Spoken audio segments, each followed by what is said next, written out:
The woman who scrubbed floors and emptied bedpans for 3 years had more medical knowledge than any doctor within 500 miles.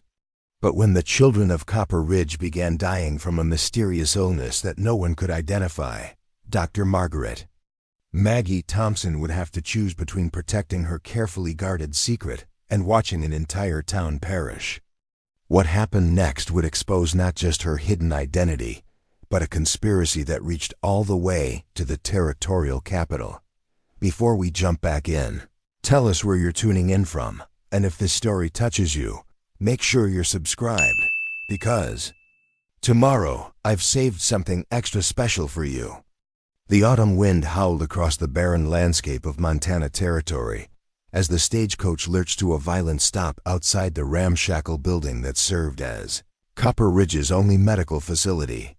Through the dust-caked window, Margaret Thompson could see the weathered sign hanging at a precarious angle: Copper Ridge Medical Clinic, Dr. Ezra Mitchell, physician. The paint was peeling, and bullet holes from some long-forgotten altercation dotted the wooden facade. Margaret stepped down from the coach, her worn brown dress and simple bonnet giving no indication of the prestigious medical degree from Johns Hopkins University that lay hidden in the false bottom of her traveling trunk. To anyone watching, she appeared to be exactly what her carefully forged references claimed: a frontier nurse named Maggie Thompson, fleeing west after losing her position in a Missouri hospital due to moral indiscretions. The truth was far more complicated and dangerous. 3 months earlier, Margaret had been Dr. Margaret Thornfield, one of only 12 women to graduate from Johns Hopkins Medical School in 1887.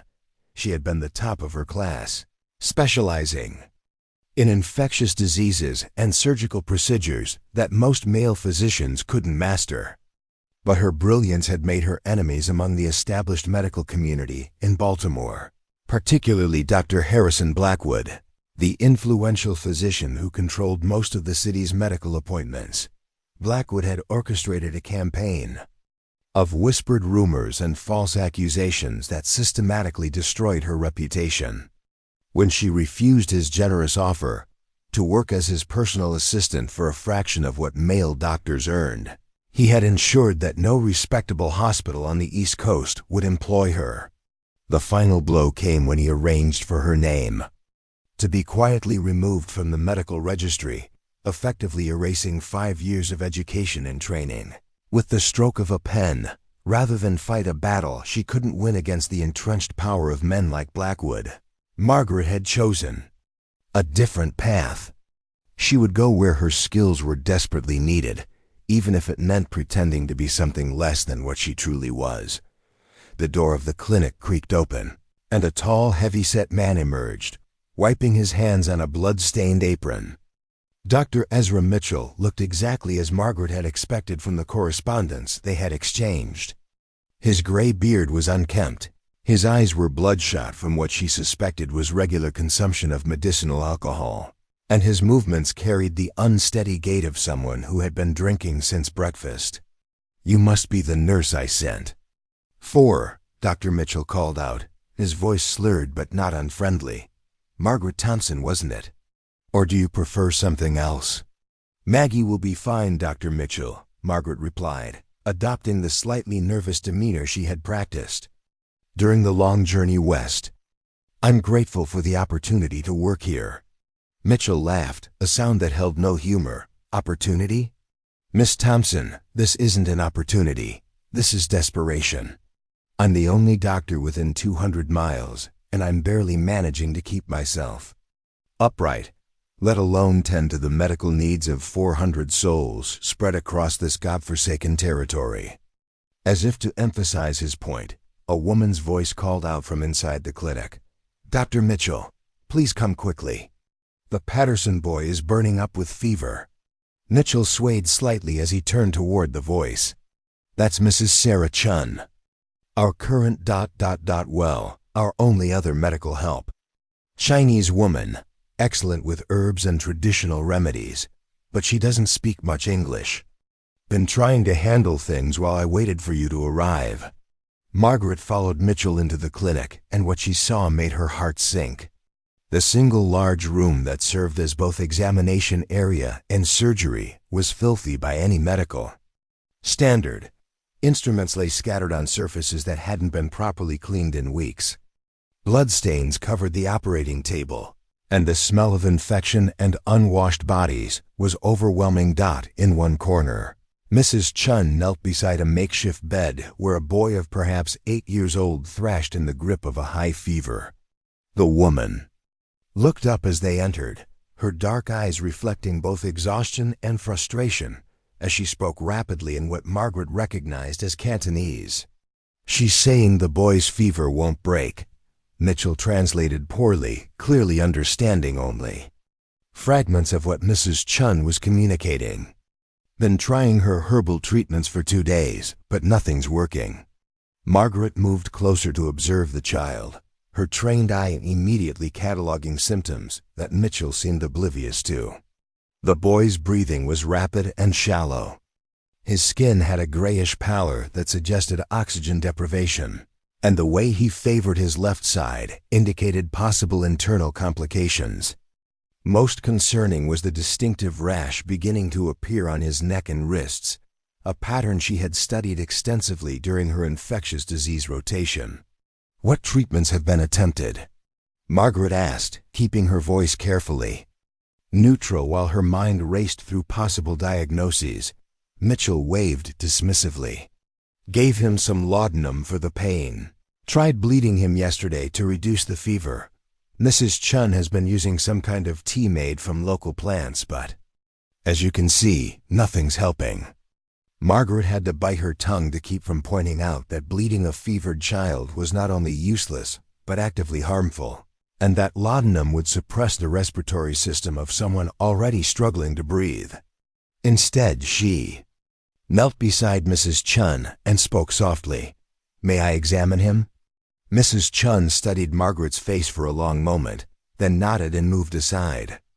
As Margaret's hands moved with practiced skill across the boy's body, checking lymph nodes, listening to his breathing, and examining the progression of the rash, she caught Mrs. Chun watching her with growing interest. The Chinese woman's eyes widened slightly as she observed Margaret's examination technique. Unlike the rough, invasive methods that frontier doctors typically employed, Margaret's touch was gentle but thorough, her movements precise and purposeful. When Margaret carefully palpated the boy's abdomen and he winced at exactly the spots that would indicate inflammation, Mrs. Chun leaned forward with obvious recognition.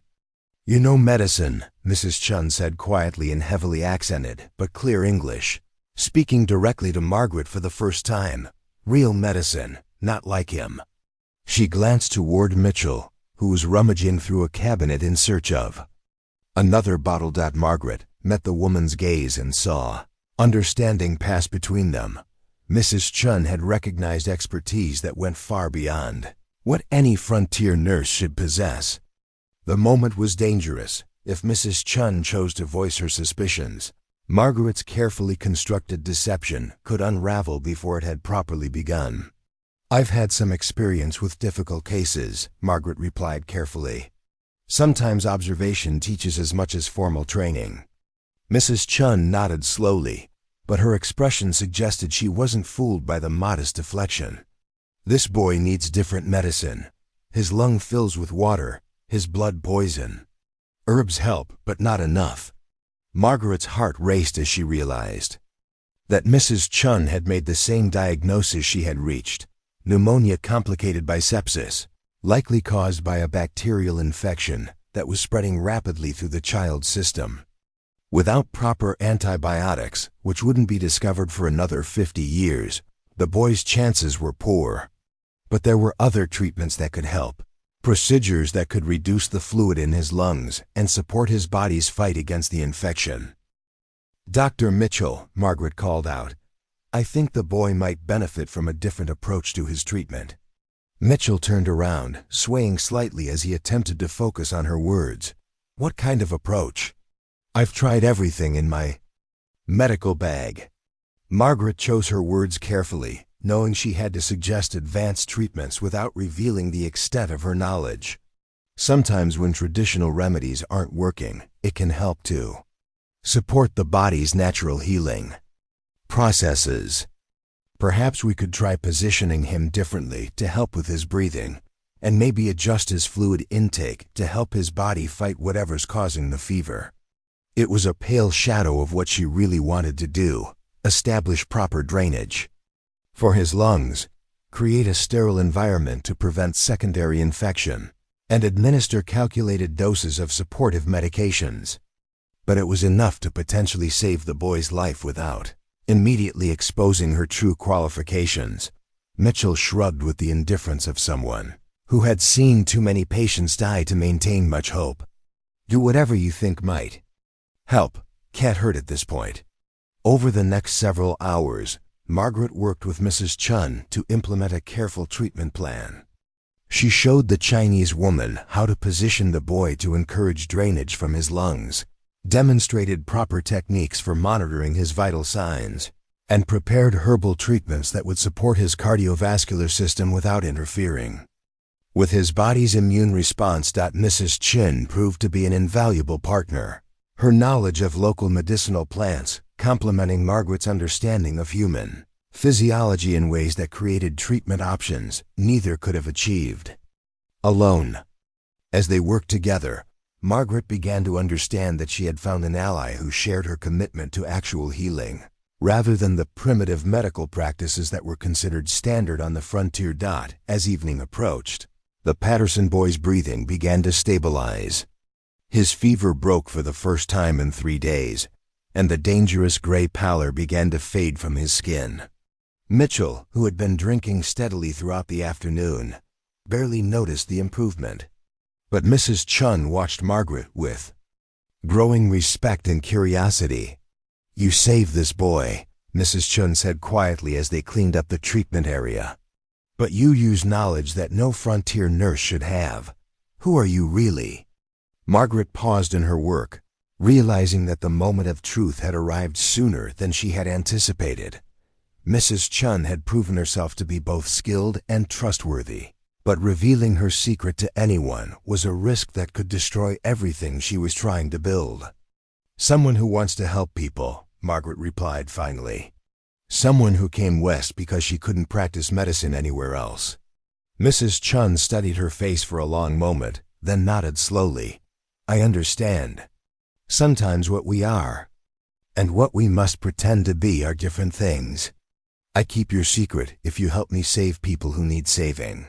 The alliance that formed in that moment would prove crucial in the weeks to come. Neither woman could have predicted that their partnership would be tested by challenges that would push their combined skills to their absolute limits, or that Margaret's hidden identity was only one of many secrets that threatened the survival of everyone in Copper Ridge. As Margaret settled into her small room behind the clinic that first night, she reflected on the strange turn her life had taken. 3 months ago, she had been Dr. Margaret Thornfield, fighting for recognition in the elite medical circles of Baltimore. Now she was Maggie Thompson, frontier nurse, working alongside a Chinese herbalist and an alcoholic doctor to save lives in a place that civilization had barely touched. But as she drifted off to sleep, Margaret couldn't shake the feeling that the Patterson boy's illness was just the beginning. The pattern of symptoms she had observed suggested an infectious agent that could spread rapidly through a close-knit community like Copper Ridge. If she was right, the skills she was hiding might soon become the only thing standing between the town and disaster. The wind continued to howl outside her window, carrying with it the scent of approaching winter and the distant sound of wolves calling to each other across the vast Montana landscape. In a few hours, she would wake to discover that her fears about the Patterson boy's illness were more justified than she could have imagined, and that her carefully guarded secret was about to be tested in ways that would determine not just her own fate, but the survival of an entire community. Preparing and narrating this story took us a lot of time, so if you are enjoying it, subscribe to our channel. It means a lot to us. Now back to the story. Margaret woke before dawn to the sound A frantic pounding on the clinic door. After only 3 days in Copper Ridge, she had already learned that urgent knocking in the early morning hours usually meant someone was dying. She dressed quickly and hurried to the main room, where she found Mrs. Chun already lighting the oil lamps with practiced efficiency. 4 more sick, Mrs. Chun said grimly as Margaret approached. All children, same symptoms as Patterson boy, but worse. Margaret's blood ran cold. If her suspicions were correct, they were looking at the beginning of an epidemic that could devastate the entire settlement. She opened the door to find Thomas Bradley, the town's blacksmith, standing on the threshold with his 8-year-old daughter Emma in his arms. The child was unconscious, her small body burning with fever. "Please, Miss Thompson," Bradley pleaded, his voice breaking with desperation. "She was fine yesterday, playing with the other children. This morning she couldn't even stand up." Behind Bradley, Margaret could see other figures emerging from the pre-dawn darkness. James Walsh carried his twin sons, both around 10 years old, while Elizabeth Morrison struggled under the weight of her fevered daughter. The sight that chilled Margaret most was the distinctive rash she could see beginning to appear on each child's neck and wrists, the same pattern she had observed on the Patterson boy. "Bring them inside quickly," Margaret instructed, her mind already shifting into the analytical mode that had made her one of Johns Hopkins' most promising graduates. "Mrs. Chun, we'll need to set up additional beds immediately."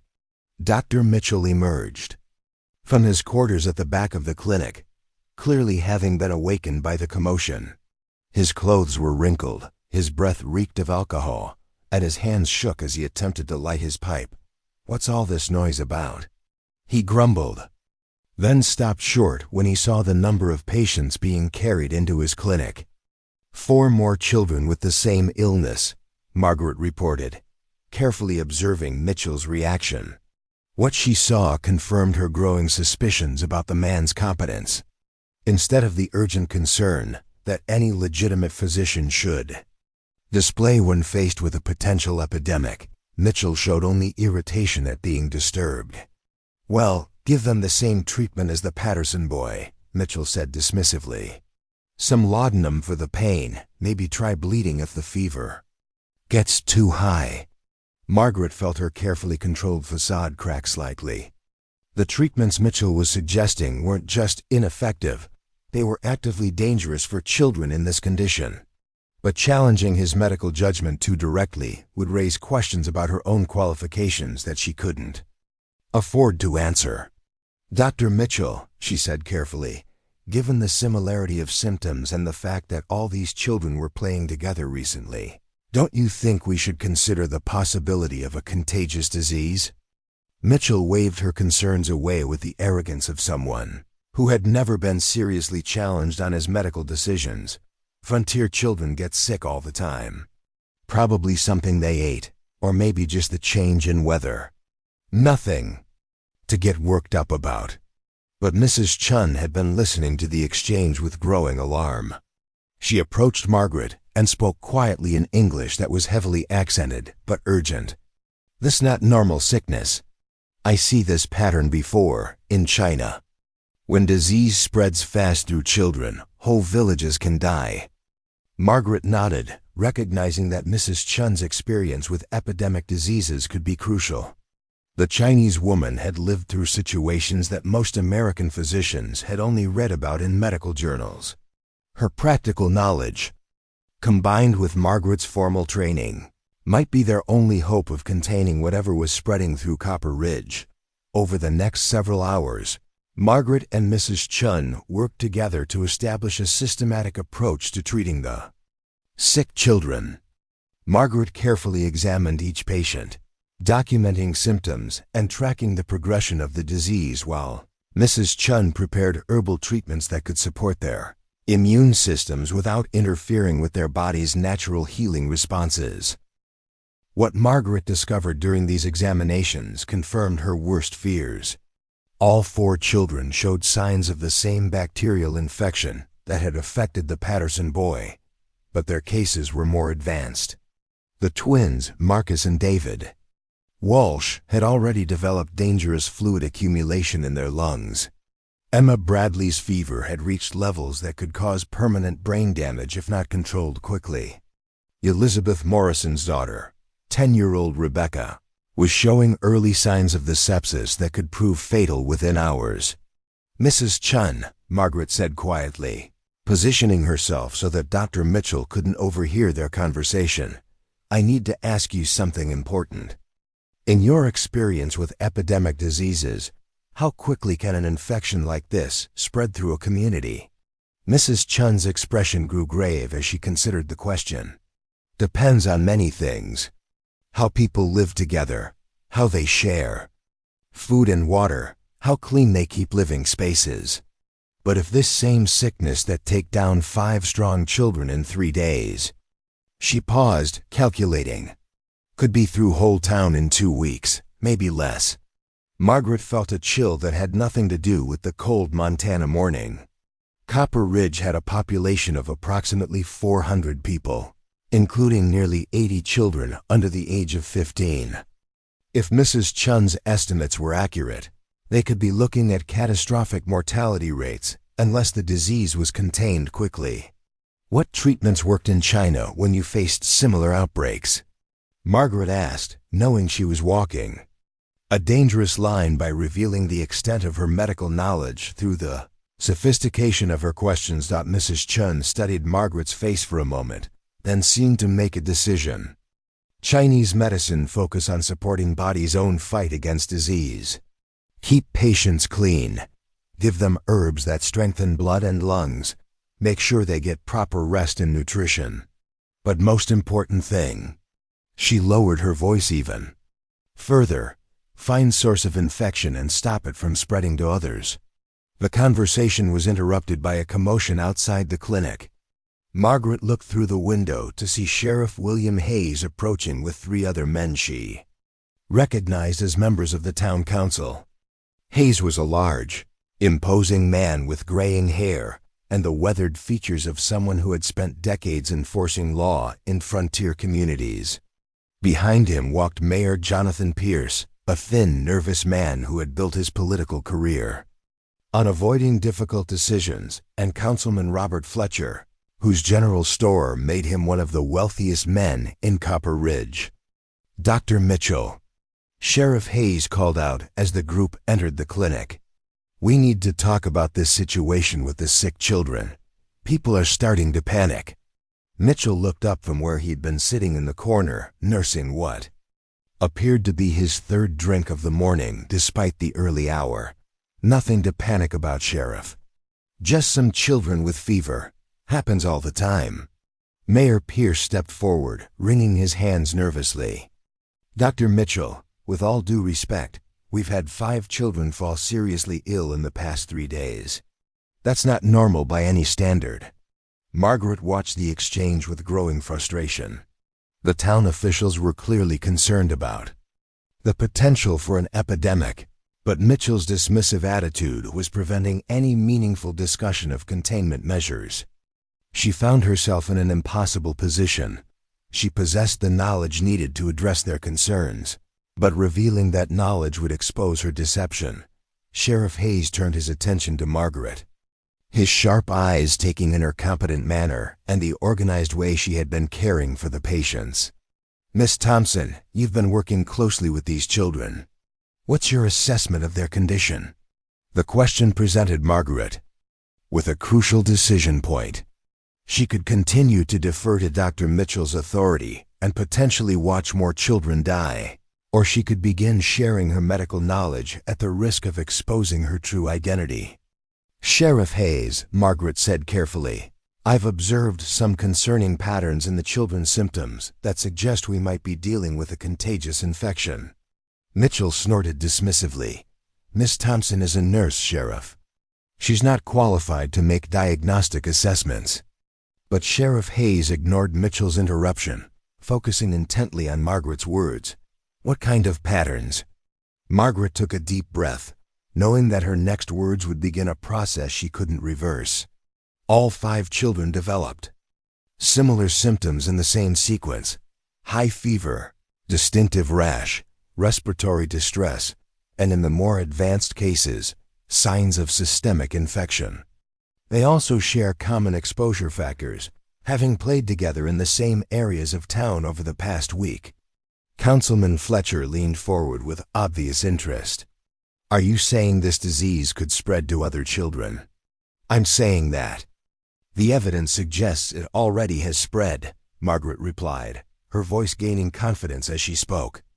The question now is whether we can identify the source of infection and prevent further transmission. Mayor Pierce turned pale at the implications. Dr. Mitchell, surely you have protocols for dealing with epidemic diseases? Mitchell's response revealed the full extent of his incompetence. Epidemic? That's a very strong word, Mayor. I think Miss Thompson is overreacting to what's probably just a seasonal illness. Mrs. Chun, who had been listening to the conversation while continuing to tend to the patients, approached the group with obvious determination. Not seasonal illness, she said firmly, her accented English carrying absolute conviction. I see.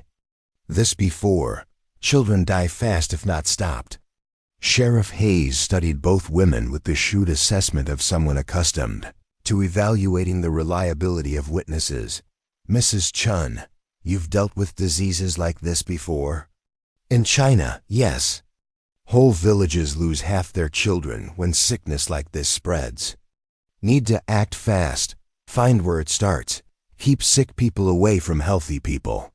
Margaret felt a surge of gratitude toward Mrs. Chun for supporting her assessment. The Chinese woman was taking a significant risk by challenging Dr. Mitchell's authority, especially given the prejudices that frontier communities often held against Asian immigrants. That Mayor Pierce looked around the group with growing panic. What are you suggesting we do?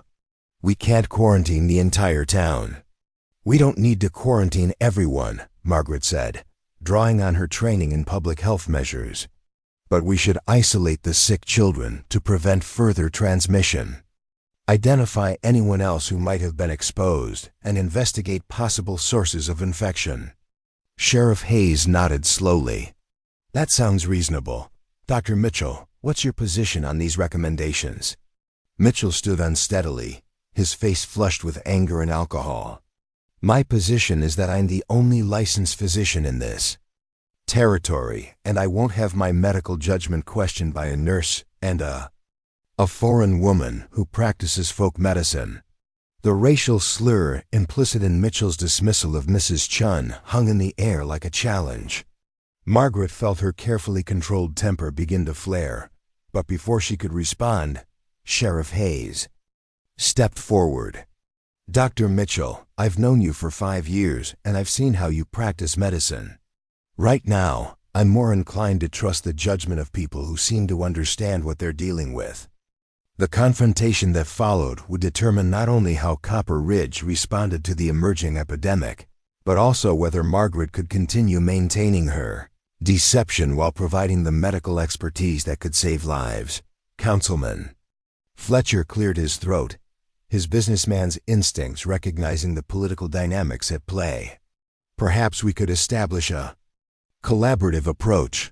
Dr. Mitchell maintains his authority as the licensed physician, while Miss Thompson and Mrs. Chun assist with implementing containment measures.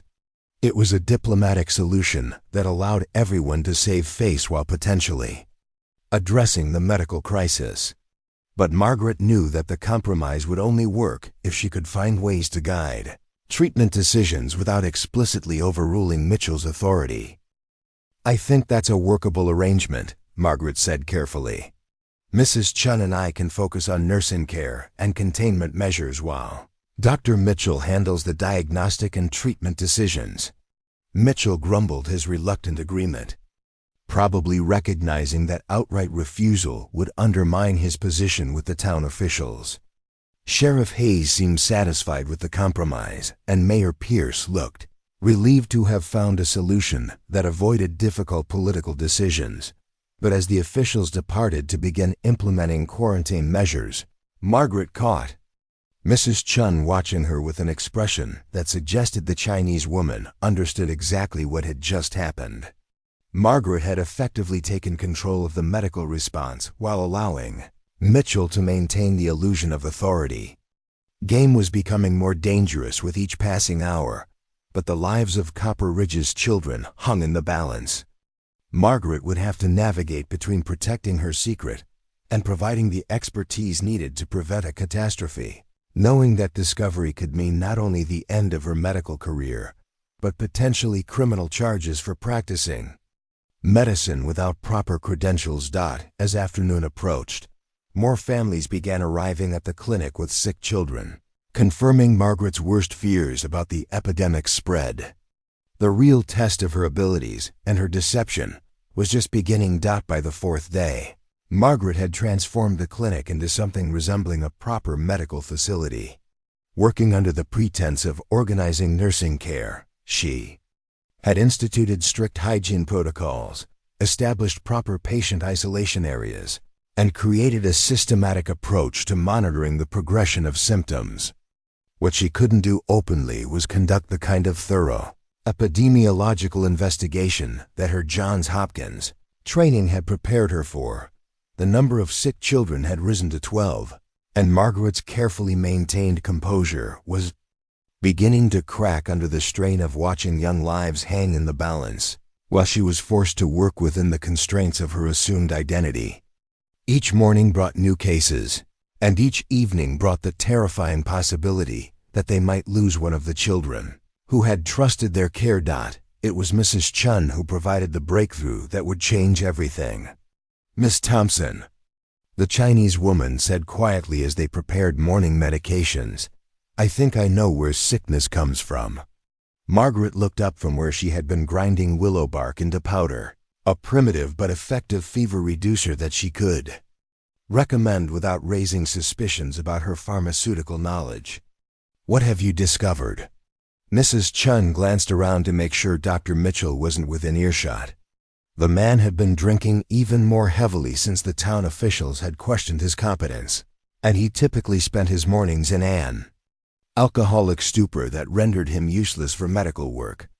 "All sick children, they drink from same place," Mrs. Chun continued in her careful English. "Behind Fletcher's store, there's well that children use when they play. I asked parents yesterday. Every sick child drink from that well in past 2 weeks." Margaret felt her pulse quicken. A contaminated water source would explain the rapid spread of bacterial infection among children who shared common play areas. It would also explain why adults hadn't been affected. They were more likely to drink from the main town wells or their own private sources. "Mrs. Chun, this could be exactly what we've been looking for," Margaret said, her excitement barely contained. "If we can confirm that the well is contaminated and prevent others from using it, we might be able to stop the spread." But investigating the well would require Margaret to step even further outside her assumed role as a frontier nurse. The kind of water testing and contamination analysis she needed to perform would reveal knowledge that no nursing training could account for. The dilemma was interrupted by the arrival of a visitor who would complicate everything in ways Margaret couldn't have anticipated. "Dr. Mitchell?" A cultured voice called from the clinic entrance. "I'm Dr. Hamilton Reed from the Territorial Medical Board. I received a telegram about possible epidemic conditions in Copper Ridge." Margaret's blood turned to ice. Dr. Hamilton Reed was one of the most respected physicians in Montana Territory, and she had read his published papers on infectious disease control during her studies at Johns Hopkins.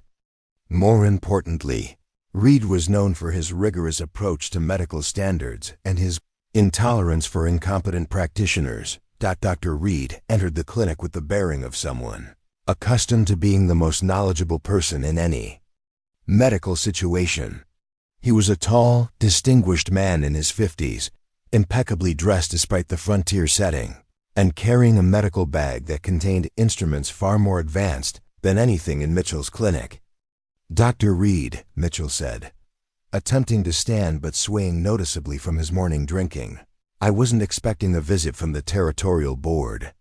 Reed's sharp eyes took in Mitchell's condition, the chaotic state of what passed for medical equipment, and the makeshift isolation areas where 12 children lay in various stages of illness. His expression grew increasingly grim as he assessed the situation. "Dr. Mitchell, I received reports that you're dealing with a potential epidemic among the local children. I've come to assess the situation and provide assistance if needed." Margaret found herself in an impossible position. Dr. Reed's presence meant that legitimate medical expertise was now available to the sick children, but it also meant that her own knowledge and contributions would be subjected to professional scrutiny. That could expose her deception. "Dr. Reed," she said carefully, "I'm Margaret Thompson, the nursing assistant. Mrs. Chun and I have been providing supportive care for the patients." Reed turned his attention to Margaret, and she felt his experienced gaze evaluating everything, from her posture to the way she had organized the medical supplies. "Miss Thompson, could you brief me on the current status of the patients and the treatments that have been administered?" The request was a test, Margaret realized. Reed was using her response to evaluate not only the quality of care the children had received, but also the competence of the medical personnel involved. "We currently have 12 children presenting with similar symptoms," Margaret began, falling back on the clinical reporting style she had learned during her residency. Initial symptoms include high fever, distinctive rash pattern on the neck and extremities, and progressive respiratory distress. Advanced cases show signs of pneumonia and potential sepsis. Reed's eyebrows rose slightly at the sophistication of her assessment. "That's a very thorough clinical summary, Miss Thompson. What diagnostic procedures have been performed?" Margaret felt sweat forming on her palms as she realized she was walking into dangerous territory. "Dr. Mitchell has been handling all diagnostic decisions," she said carefully. "Mrs. Chun and I have focused on supportive care and symptom monitoring." But Reed wasn't finished with his evaluation.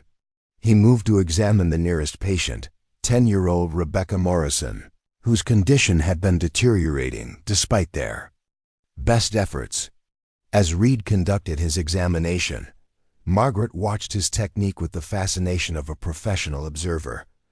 Reed's approach was methodical and comprehensive, exactly the kind of systematic evaluation that Margaret had been wanting to perform, but couldn't justify within her assumed role.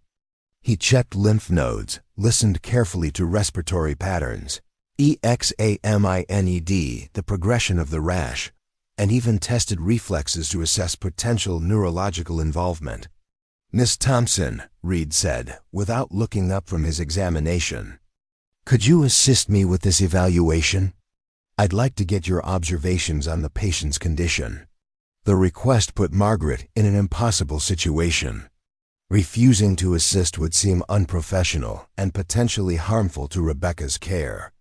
But participating in the examination would require her to demonstrate knowledge and skills that went far beyond frontier nursing training. "Of course, Dr. Reed," Margaret replied, moving to the opposite side of Rebecca's bed. What followed was the most dangerous 20 minutes of Margaret's deception. Reed conducted a thorough physical examination while asking detailed questions about symptoms, treatment responses, and clinical observations. Margaret found herself answering with the precision and insight of a trained physician, her Johns Hopkins education taking over despite the risk to her cover story. "Interesting," Reed murmured as they completed the examination. "Miss Thompson, you've made some very astute observations about this child's condition. Where did you receive your medical training?" Margaret's heart hammered against her ribs. "I've had some experience with difficult cases, Dr. Reed. Sometimes practical experience teaches as much as formal education." Reed studied her face with the intensity of someone trying to solve a puzzle. "Indeed. And Mrs. Chun, I understand you've also been involved in treating these children?" Mrs. Chun stepped forward with quiet dignity. "I know traditional Chinese medicine. Work with Miss Thompson to help children." Reed nodded respectfully. "I'd be interested in hearing about the treatments you've been using. Traditional medicine sometimes offers insights that Western approaches miss." As Mrs. Chun described her herbal treatments and Margaret explained the supportive care protocols they had implemented, Reed listened with the attention of someone genuinely interested in learning from their approaches. Margaret began to realize that unlike many Eastern physicians she had encountered, Reed seemed to value practical results over rigid adherence to conventional methods. "Dr. Reed," Margaret said, seizing what might be her only opportunity to address the contamination issue, "Mrs. Chun has made an important observation about possible sources of infection." Reed turned his full attention to the Chinese woman. "What have you discovered, Mrs. Chun?" "All sick children drink from same well," Mrs. Chun explained. "Behind store. Children play there and drink water. I think maybe water make them sick." Reed's expression grew very serious. "That's an excellent observation. Contaminated water sources are often the cause of epidemic infections, especially in frontier communities where sanitation standards may be inadequate." Dr. Mitchell, who had been listening to the conversation with growing discomfort, finally spoke up. "Now wait just a minute. I've been practicing medicine in this territory for 8 years, and I've never seen problems with our water sources." Reed turned to Mitchell with barely concealed irritation. "Dr. Mitchell, when did you last conduct testing of local water sources for bacterial contamination?" Mitchell's silence revealed that he had never conducted such testing, probably because he lacked both the knowledge and equipment necessary for proper water analysis. Reed's expression grew even grimmer as he realized the extent of Mitchell's negligence. "Miss Thompson," Reed said, "would you be willing to assist me in examining this potentially contaminated well? Your observational skills could be very helpful in identifying possible sources of contamination." Margaret felt a moment of pure panic. Participating in a water contamination investigation would require her to demonstrate knowledge of bacteriology, sanitation principles, and public health measures that no frontier nurse should possess. But refusing might mean that the investigation wouldn't be conducted properly, allowing the epidemic to continue spreading. "I'd be happy to help in any way I can, Dr. Reed," Margaret replied, knowing that she was stepping closer to the edge of exposure with every word. The investigation that followed would test Margaret's ability to contribute her expertise while maintaining her deception, force her into direct collaboration with one of the territory's most respected physicians, and ultimately reveal not only the source of the contamination, but evidence of negligence that reached far beyond Dr. Mitchell's incompetence. As they prepared to leave for Fletcher's store, Margaret caught Mrs. Chun watching her, with an expression that suggested the Chinese woman understood exactly how dangerous this moment was. Margaret was about to work alongside a legitimate physician while pretending to be something she wasn't, and any mistake could expose not only her true identity, but the elaborate deception that had allowed her to practice medicine on the frontier. Reed gathered his medical bag and testing equipment, his movements reflecting the efficiency of someone accustomed to conducting field investigations.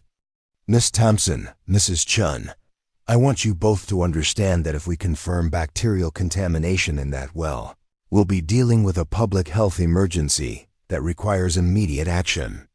Margaret nodded, her mind already racing through the implications. If they found contamination, it would validate her diagnostic assessment and treatment approaches.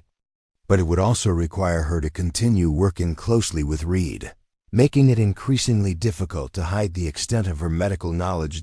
As they left the clinic, Margaret realized that she was about to face the greatest test of her deception. Yet, working alongside Dr. Reed to investigate the contamination source would either prove her competence beyond any doubt, or expose her true identity in ways that could destroy everything she had built in Copper Ridge. The afternoon sun cast long shadows as they walked toward Fletcher's store, carrying with them the hopes of 12 sick children and the future of an entire community that depended on their ability to identify and eliminate the source of an epidemic that threatened to claim more young lives with each passing day. While behind Fletcher's general store sat in a small clearing where children often gathered to play during the warm afternoons. As Dr. Reed, Margaret, and Mrs. Cheen approached the site, Margaret's trained eye immediately noticed several disturbing details that confirmed her worst suspicions about the contamination source. The wooden cover that should have protected the well water from surface contamination was cracked and warped, allowing debris and potentially contaminated runoff to enter the water supply. More concerning was the proximity of the well to a small outbuilding that Margaret realized was being used as a makeshift privy, a violation of basic sanitation principles that any competent authority should have prevented. "Dr. Reed," Margaret said carefully, "I'm noticing some concerning structural issues with this well." Reed followed her gaze and immediately understood the implications. "Miss Thompson, your observation skills are quite remarkable. This well placement violates every principle of safe water management." As Reed began setting up his testing equipment, Margaret found herself drawn to examine the area more closely. Her training in public health had taught her to look for environmental factors that could contribute to disease transmission, and what she was seeing suggested problems far more serious than simple negligence. "Mrs. Chun," Margaret called quietly, "could you help me examine the area around the wellhead?" The Chinese woman joined her, and together they began documenting evidence that would prove crucial to understanding not just how the contamination had occurred, but why it had been allowed to persist despite obvious warning signs. "Look at this," Mrs. Chun said, pointing to fresh lumber scattered near the outbuilding. "Someone tried to fix privy recently, but they do bad job, make problem worse." Margaret knelt to examine the construction work Mrs. Chun had identified. The repairs had been done hastily and incorrectly, using materials that were already partially rotted. More troubling was evidence that whoever had performed the work had actually redirected waste drainage toward the well rather than away from it. "Dr. Reed," Margaret called, her voice tight with controlled anger, "I think you need to see this." Reed looked up from his water testing apparatus and moved to where Margaret and Mrs. Chun were examining the drainage patterns around the privy. His expression grew increasingly grim as he took in the evidence of deliberate mismanagement. "This isn't negligence," Reed said slowly. "This is criminal endangerment. Someone deliberately constructed drainage that would contaminate this water source." The implications were staggering. If Reed was correct, the epidemic that had endangered 12 children wasn't the result of frontier conditions or inadequate knowledge. It was the result of deliberate actions that had created a public health hazard. But who would do such a thing? Margaret asked, though her mind was already working through the possibilities. Their investigation was interrupted by the sound of approaching footsteps. Councilman Robert Fletcher emerged from behind his store, his face flushed with what appeared to be a combination of exertion and anxiety. "Dr. Reed, I heard you were back here examining the old well," Fletcher called out with forced joviality. "I hope you're not finding any problems. The children do love to play in this area." Reed straightened from his examination of the drainage system, his eyes fixed on Fletcher with professional intensity. "Mr. Fletcher, as the owner of this property, are you aware of the sanitation violations that exist around this well?" Fletcher's forced smile wavered slightly. "Sanitation violations? I'm afraid I don't understand what you mean, Doctor." Margaret watched the exchange with growing suspicion. Fletcher's nervous manner and obvious discomfort suggested that he knew exactly what they had discovered. More telling was the way his eyes kept darting toward the evidence of recent construction work, as if he was trying to assess how much they had learned. "Mr. Fletcher," Reed continued, his voice taking on the authority of someone accustomed to conducting official investigations, "the drainage system around this well has been constructed in a manner that directly contaminates the water supply. This represents a clear violation of territorial health regulations." Fletcher's composure began to crack under Reed's questioning.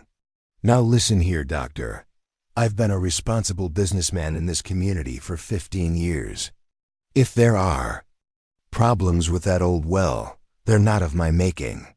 But Mrs. Chun had continued examining the construction evidence while the men talked, and what she discovered would expose the full extent of Fletcher's deception. "Dr. Reed," Mrs. Chun called urgently, "you need to see this." She led them to a pile of discarded materials, partially hidden behind the outbuilding. Among the refuse were several pieces of lumber that bore the distinctive markings of Fletcher's general store, along with receipts and work orders that documented recent construction activities. Reed examined the evidence with the thoroughness of someone building a legal case. "Mr. Fletcher, these receipts indicate that you hired workers to modify the drainage system around this well just 3 weeks ago, the same time frame when the first children became ill." Fletcher's face had gone pale, but he attempted one final denial. "Those receipts don't prove anything. I was trying to improve the sanitation situation, not make it worse."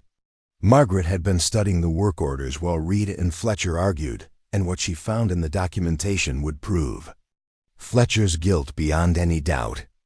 "Dr. Reed," she said quietly, "these work orders specifically instruct the workers to redirect the drainage toward the back of the property to avoid flooding the store foundation.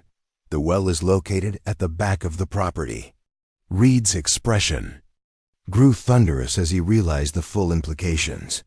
"Mr. Fletcher, you deliberately contaminated a water source used by children in order to protect your business property from minor flooding?" Fletcher's desperate attempt at justification revealed the callous calculation behind his actions. "You don't understand the economics of running a business out here.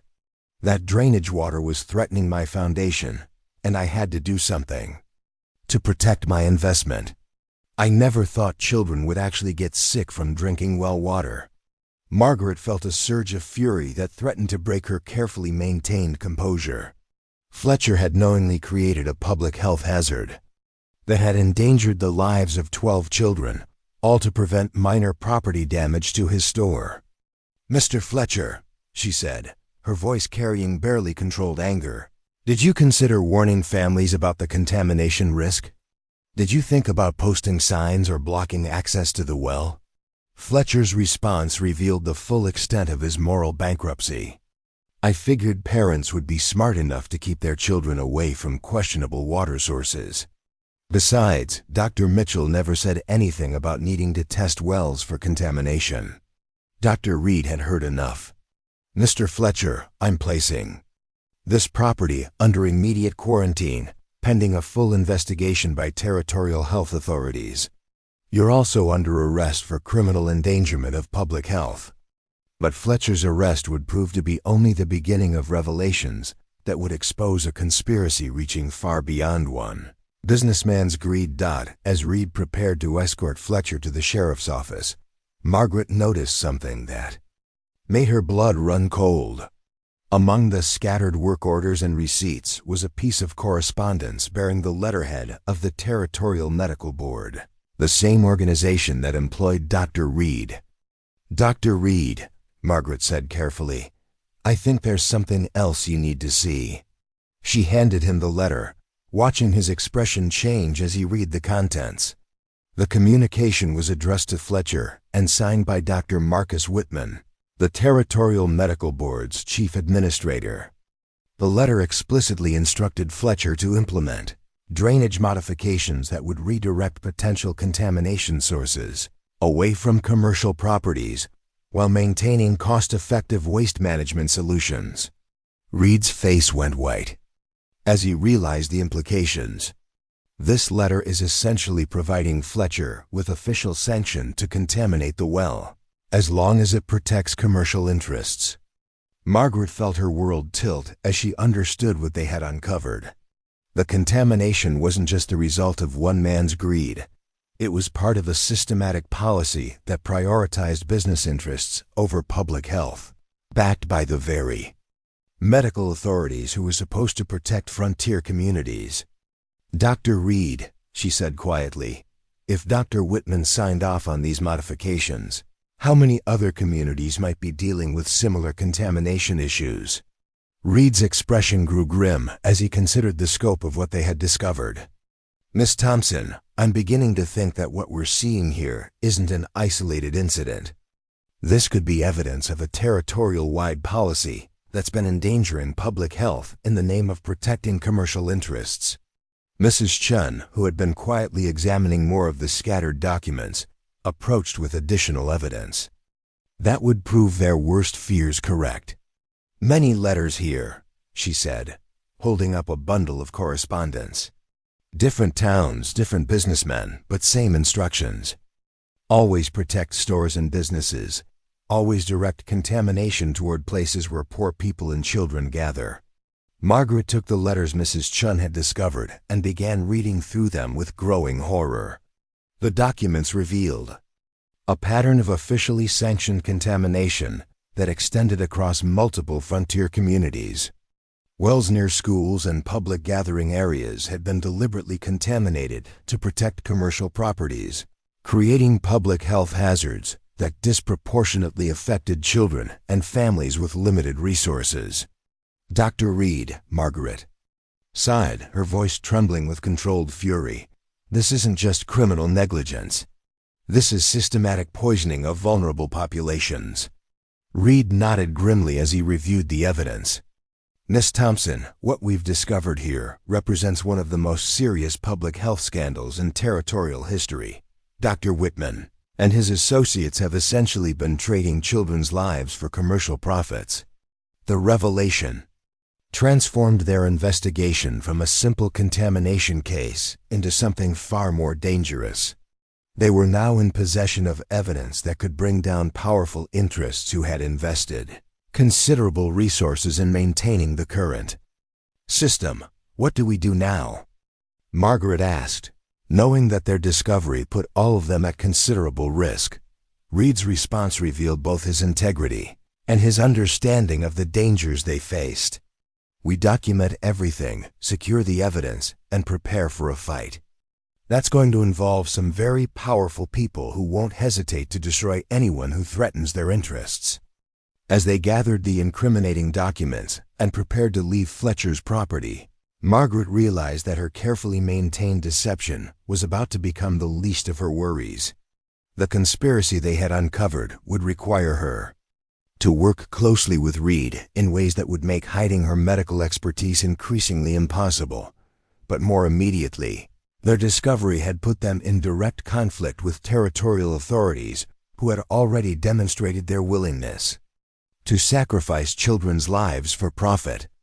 The gentle woman who had come west to escape persecution was about to find herself at the center of a battle that would test not only her medical skills, but her courage in the face of enemies far more dangerous than anything she had encountered. In Baltimore, as they walked back toward the clinic, carrying evidence that could save lives across the territory, Margaret caught Mrs. Chun watching her with an expression of quiet determination. "Now real fight begins," Mrs. Chun said simply. "But we fight together, and we fight for children." Margaret nodded, knowing that the Chinese woman was right. The epidemic in Copper Ridge had been contained, but the larger battle for public health and justice was just beginning.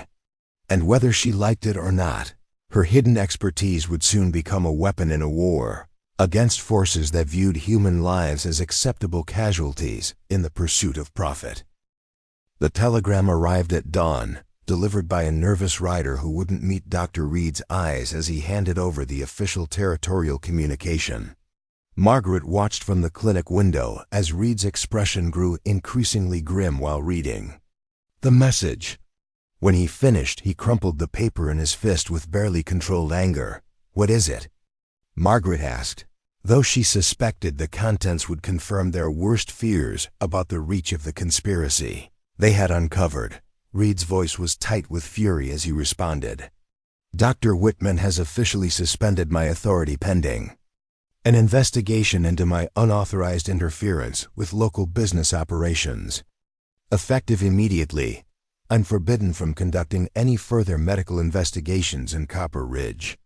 Margaret felt her heart sink. In the 3 days since they had discovered Fletcher's deliberate contamination of the well, Reed had become Not just an ally, but a crucial source of legitimacy for their efforts to expose the territorial conspiracy. Without his official authority, their evidence would carry far less weight with territorial officials. "There's more," Reed continued, his expression growing even darker. "Dr. Whitman is sending Dr. Franklin Morse to Copper Ridge to assess the situation and restore proper medical protocols. Morse is arriving this afternoon with a territorial marshal to investigate what they're calling irregularities in local health management." Mrs. Chun, who had been quietly preparing morning medications for the recovering children, looked up with obvious concern. "This Dr. Morse, he is friend of Dr. Whitman?" "More than a friend," Reed replied grimly. "Morse is Whitman's closest associate and one of the architects of the policies we've been uncovering. If he's coming here with a marshal, it means they're prepared to use force to protect their interests." Margaret's mind raced through the implications. Dr. Morse's arrival would bring not just medical authority, but legal authority backed by territorial law enforcement. If Morse chose to support Fletcher's version of events and dismiss their evidence of deliberate contamination, there would be little they could do to continue their investigation. "Dr. Reed," Margaret said carefully, "what happens to the children if Morse reverses your treatment protocols?" Reed's expression grew anguished as he considered the question. "Miss Thompson, I'm afraid that Dr. Morse's primary concern won't be the children's welfare. Based on the policies he's helped implement, he's more likely to focus on minimizing liability for territorial authorities and protecting the business interests that support the current system." The conversation was interrupted by the arrival of Sheriff Hayes, whose grim expression suggested he was bearing additional bad news.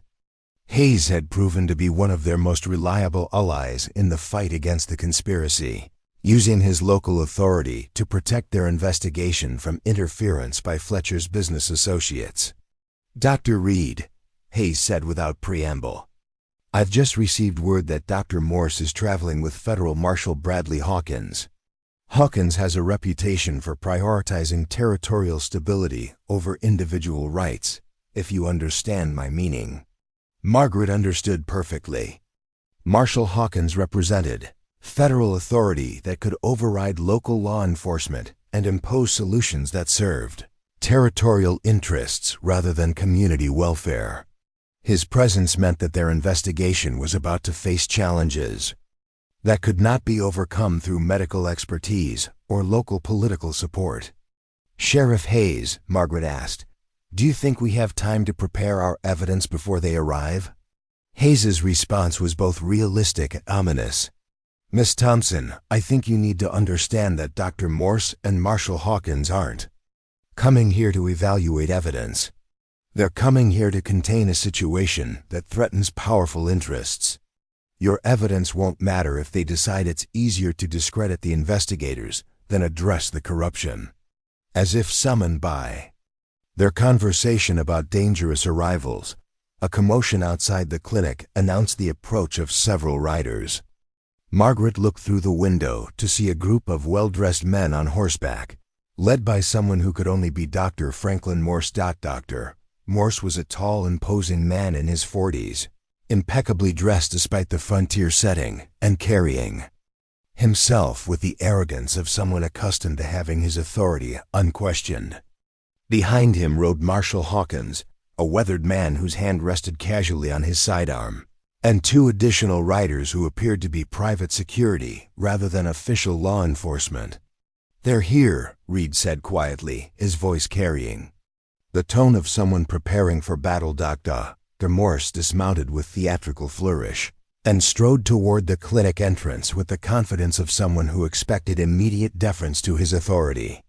When he entered the main room, his cold eyes swept across the organized treatment area, the recovering children, and the three adults who had been working to save lives while exposing corruption. "I am Dr. Franklin Morse, Chief Medical Officer from Montana Territory," he announced with pompous formality. "I'm here to investigate reports of unauthorized medical experimentation and improper interference with legitimate business operations." Margaret felt a chill at Morse's choice of words. By framing their life-saving efforts as unauthorized experimentation, and their exposure of deliberate contamination as improper interference, he was laying the groundwork to criminalize their actions while protecting the true perpetrators. Dr. Morse, Reed replied with careful formality. I'm Dr. Hamilton Reed. I've been investigating an epidemic that has affected 12 children in this community. Morse's expression showed no interest in the children's welfare. Dr. Reed, you were specifically instructed to limit your activities to advisory consultation. Instead, you've conducted unauthorized investigations and made serious allegations against respected members of the business community. Those allegations are supported by documented evidence, Reed replied, gesturing toward the collection of incriminating correspondence they had gathered from Fletcher's property. But Morse dismissed the evidence without even examining it. Dr. Reed, I'm not here to debate the validity of documents that may have been obtained through irregular means. I'm here to restore proper medical protocols and ensure that territorial policies are followed without interference. Margaret watched the exchange with growing alarm. It was becoming clear that Morse had no intention of conducting a legitimate investigation. His purpose was to suppress their findings and protect the conspiracy they had uncovered, regardless of the consequences for public health. Dr. Morse, Margaret said, stepping forward despite the risk to her own position.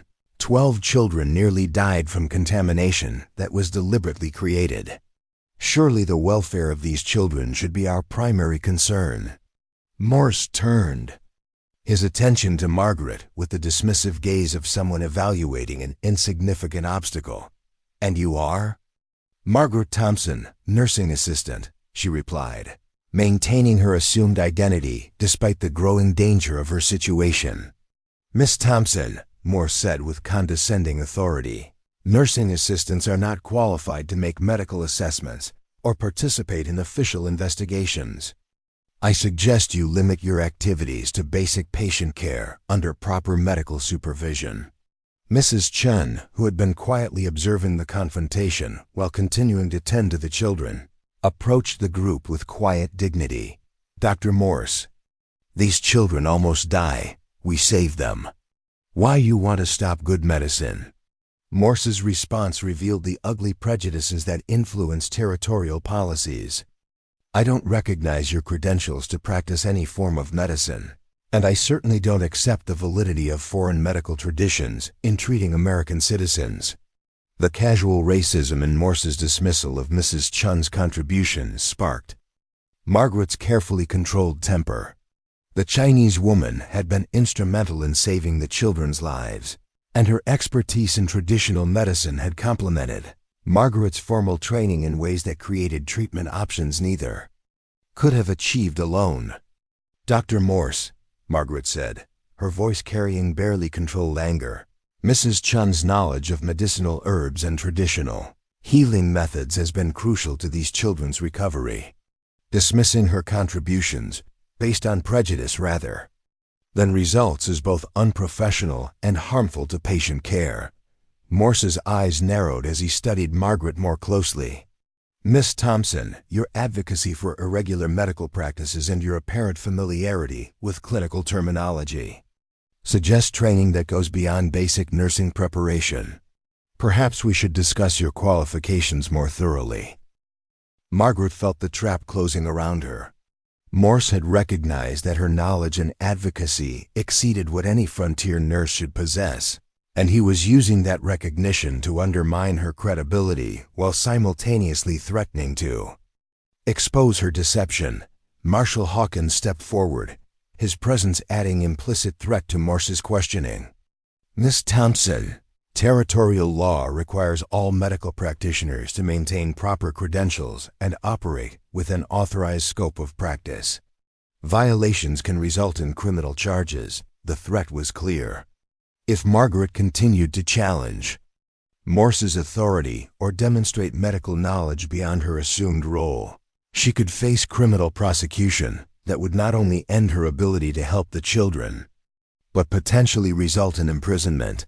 Sheriff Hayes moved to position himself between Margaret and Marshal Hawkins, his local authority creating a buffer against federal intimidation. Marshal Hawkins, Miss Thompson has been providing nursing care under the supervision of licensed physicians. I haven't observed any violations of territorial medical regulations. But Hawkins wasn't deterred by Hayes's intervention. Sheriff, I understand that local law enforcement sometimes develops personal attachments to community members that can cloud professional judgment. Perhaps it would be better if federal authority handled this investigation. The confrontation was escalating in ways that threatened not just Margaret's deception, but the safety of everyone who had worked to expose the conspiracy. Morse and Hawkins represented territorial and federal authority that could override local protections and impose solutions that served political interests rather than justice or public health. Dr. Morse, Reed interjected, attempting to refocus the conversation on medical rather than legal issues. Regardless of any jurisdictional concerns, we have 12 children who have recovered from a serious illness using treatment protocols that have proven effective. Surely their successful recovery should be our primary consideration. Morse's response revealed the callous calculation behind territorial medical policies. Dr. Reed, successful outcomes don't justify irregular procedures. Proper medical practice requires adherence to established protocols, regardless of individual results. Margaret realized with growing horror that Morse was explicitly stating that following territorial policies was more important than saving children's lives. The conspiracy they had uncovered wasn't just about protecting business interests. It was about maintaining a system that prioritized authority and control over human welfare. As the confrontation continued, Margaret caught Mrs. Chun's eye and saw understanding pass between them. The Chinese woman had recognized that they were facing enemies who would sacrifice any number of lives to protect their positions of power. Their alliance, forged in the crucible of medical crisis, was about to be tested by forces that viewed their success as a direct threat to the established order. The battle for the children's lives had been won, but the war for justice and accountability was just beginning. And Margaret was about to discover that sometimes the greatest act of courage isn't hiding who you are, but revealing your true abilities when lives depend on it, regardless of the personal consequences. The crisis that would force Margaret to abandon her carefully maintained deception began with the arrival of 3 more children, carried into the clinic by desperate parents just as Dr. Morse was preparing to implement his corrective protocols. These weren't children from Copper Ridge, but from Millfield, a smaller settlement 20 miles to the east, where the same pattern of deliberate contamination had apparently been replicated. "Please help us," cried Sarah Jennings, a young mother, carrying her unconscious 5-year-old son. "Timothy hasn't woken up in 2 days, and the other children in our town are getting sick just like this." Behind her came Robert and Mary Walsh, supporting their daughter between them, and old Henrik Larson, whose granddaughter appeared to be in the final stages of the same septic infection that had nearly claimed the Copper Ridge children's lives. Margaret's heart raced as she assessed the new patients. These children were in far worse condition than any they had treated before, their symptoms indicating that the infection had progressed to life-threatening stages while they received inadequate or harmful treatment. Without immediate and aggressive intervention, some of them would not survive the next 24 hours. "Dr. Morse," Margaret said urgently, "these children need immediate medical attention. They're showing signs of advanced sepsis and multiple organ involvement." Morse barely glanced at the new arrivals. His attention focused on the paperwork he was preparing to officially document the irregularities he intended to report to territorial authorities. "Miss Thompson, as I explained earlier, you're not qualified to make diagnostic assessments. These patients will be evaluated according to proper territorial medical protocols." "Dr. Morse," Dr. Reed interjected, his voice tight with controlled urgency, "these children are critically ill. They need immediate intervention, or some of them may not survive." Morse looked up from his paperwork with irritation rather than concern. Dr. Reed, you've already been relieved of medical authority in this district. Your opinions on patient care are no longer relevant to this investigation. Margaret watched in horror as Morse turned his attention to the parents who had brought their dying children for help. Mr. and Mrs. Jennings, Mr. and Mrs. Walsh, Mr. Larson, I understand your concern for these children, but proper medical care requires following established territorial protocols. Dr. Mitchell will examine the patients and implement appropriate treatments. Dr. Mitchell, who had been drinking heavily since Morse's arrival and the exposure of his incompetence, swayed as he attempted to approach the first child. His hands shook as he tried to conduct even the most basic examination, and his breath reeked of alcohol to the point where parents instinctively pulled their children away from him. This boy needs bloodletting to reduce the fever, Mitchell slurred, reaching for instruments that hadn't been properly sterilized, and perhaps some mercury treatments for the infection. Margaret felt her world collapse around her as she realized that Morse was going to allow Mitchell to implement treatments that would almost certainly kill the children. Mercury poisoning would destroy their already compromised immune systems, while bloodletting would further weaken bodies that were already fighting for survival. Dr. Morse, Margaret said desperately, those treatments will kill these children. They need supportive care, proper hydration, and medications that will help their bodies fight the infection, not treatments that will make them weaker. Morse turned on her with cold fury. Miss Thompson, you've repeatedly demonstrated knowledge and made assertions that exceed your stated qualifications. I'm beginning to suspect that you're practicing medicine without proper credentials, which is a serious criminal offense. Marshal Hawkins stepped forward, his hand moving to rest on his sidearm.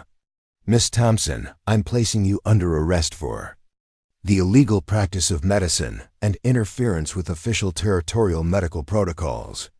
The moment that Margaret had dreaded since arriving in Copper Ridge had finally arrived. Her choices had been reduced to watching innocent children die, or revealing the truth about her identity and qualifications, knowing that doing so would expose her to prosecution and potentially destroy any chance of continuing to practice medicine. But as she looked at 5-year-old Timothy Jennings, whose labored breathing indicated that he had perhaps hours to live without proper treatment, the decision became clear. No secret was worth a child's life. Marshal Hawkins, Margaret said, her voice carrying a strength and authority that she had kept hidden for months. I am Dr. Margaret Thornfield, graduate of Johns Hopkins University Medical School, specializing in infectious diseases. These children are dying from bacterial sepsis complicated by dehydration and multiple organ involvement. They need immediate medical intervention that Dr. Mitchell is not competent to provide. The silence that followed her revelation was deafening. Dr. Morse stared at her with a mixture of shock and calculation, clearly reassessing everything he thought he knew about the situation. Marshal Hawkins hesitated, his hand still on his weapon, but his expression showing confusion about how to proceed. Dr. Margaret Thornfield, Dr. Reed said slowly, recognition dawning in his voice. I've read your published research on bacterial infection treatment protocols. Your work on supportive therapy approaches was groundbreaking. Margaret nodded, knowing that there was no turning back now. Dr. Reed, these children need immediate fluid replacement therapy, temperature management, and careful monitoring of cardiovascular function. Without proper treatment, the mortality rate for sepsis at this stage approaches 90%. Mrs. Chun stepped forward to stand beside Margaret, her quiet voice carrying absolute conviction. I know she is real doctor from first day. She saved 12 children with knowledge no frontier nurse could have. Now she saved more children if you let her work. Dr. Morse's shock was giving way to calculated anger as he realized the implications of Margaret's revelation. Dr. Thornfield, if that's really who you are, then you've been practicing medicine under false credentials and deceiving territorial authorities. That's a federal crime. Dr. Morse, Margaret replied, her voice steady despite the danger of her situation. I've been providing medical care to patients who needed help. The children I've treated have recovered because they received competent care based on current medical knowledge rather than outdated protocols that prioritize territorial politics over patient welfare. Marshal Hawkins looked between Morse and Margaret with obvious uncertainty. Dr. Morse, if she really is a qualified physician, does that change the legal situation? Morse's response revealed the corrupt priorities that drove territorial medical policy. Marshal Hawkins, credentials obtained through deception are not valid for territorial practice. Dr. Thornfield has violated multiple territorial regulations and must be arrested. But Sheriff Hayes had been listening to the exchange with growing understanding of what was really at stake. Marshal Hawkins, as local law enforcement, I have jurisdiction over medical practice violations within this county, and I'm not prepared to arrest someone for saving children's lives.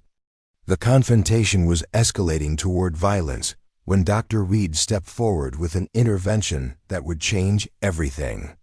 Dr. Morse, as a physician licensed to practice in Montana Territory, I'm formally requesting Dr. Thornfield's assistance in treating these critically ill patients. Under territorial medical emergency protocols, I have the authority to deputize qualified personnel during crisis situations. Morse's face flushed with anger as he realized that Reed was using territorial regulations to protect Margaret's right to practice medicine. Dr. Reed, you've been suspended from medical authority pending investigation. You don't have the power to deputize anyone. Actually, Sheriff Hayes interjected, producing a telegram from his pocket. I received this communication from the territorial governor's office this morning. Dr. Reed's suspension has been reversed, pending a full investigation of the allegations against Dr. Whitman's administration. Margaret felt a surge of hope as she realized that their exposure of the conspiracy had reached sympathetic ears in the territorial government. Someone with real authority was taking their evidence seriously and providing protection for their efforts to save lives. Dr. Reed moved quickly to take advantage of the reprieve. Dr. Thornfield, as the senior licensed physician present, I'm requesting your immediate assistance in treating these patients. Your expertise in infectious disease management could be crucial to their survival. Margaret didn't hesitate. Dr. Reed, I recommend immediate implementation of aggressive fluid replacement therapy, careful temperature management through external cooling measures, and preparation of herbal treatments that can support cardiovascular function without interfering with immune response, working together with an efficiency that demonstrated their shared medical training. Margaret and Reed began implementing treatment protocols that represented the best available medical knowledge rather than the politically motivated procedures that Morse was attempting to enforce. Mrs. Chun joined them immediately, her knowledge of medicinal herbs perfectly complementing their understanding of physiological processes.